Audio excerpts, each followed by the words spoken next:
Step 2 in this course is titled Habits and Abilities of College Writers. And in this step, you'll be working with Focus on Writing. That's what the FOW means, Focus on Writing, pages 20 through 28. Like the first step, this step is estimated to take about an hour.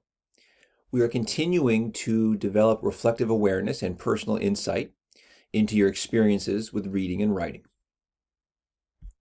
In terms of the task description, one of the things I want you to notice right away is that this assignment begins by referencing the previous assignment.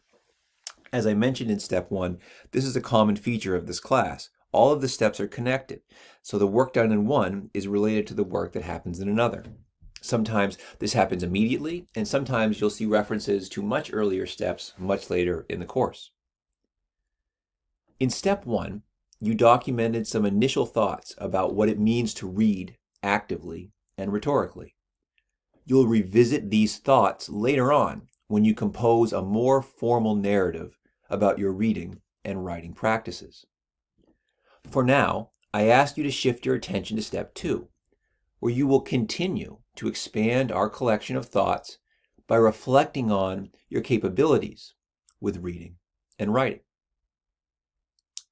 So, we are going to read Macmillan's Focus on Writing, What College Students Want to Know, 13 through 20. You've already done that, okay? So you have notes for those pages.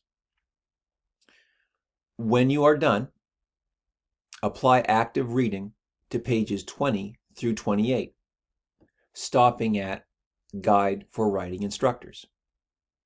Now let me just take you back here for a second in case that wasn't clear. You'll notice that first, this assignment directs you back to pages 13 through 20, pages that you have presumably already read and pages that you have presumably already annotated.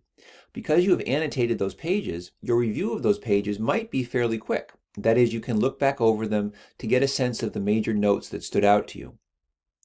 You then take that understanding and context, and that's a word you'll hear me use a lot in this class, and you'll move on to pages 20 through 28, which you will also read and annotate, stopping at Guide for Writing Instructors.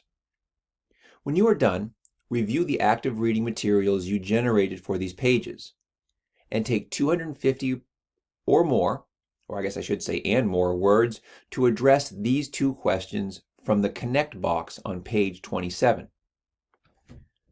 Out of all of the WPA outcomes and habits of mind, which do you feel reflect your strengths and weaknesses as a writer-reader, and why? And again, these terms will make more sense after you have finished reading and annotating pages 20 through 28. Based on your answer to number 1, what abilities or habits do you feel are most important to you to learn and practice? Conclude your response by reflecting on what you think contributes to expertise with reading and writing.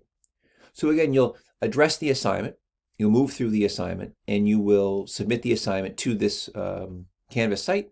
And when you are done, you will be ready to move on to the next assignment in the class.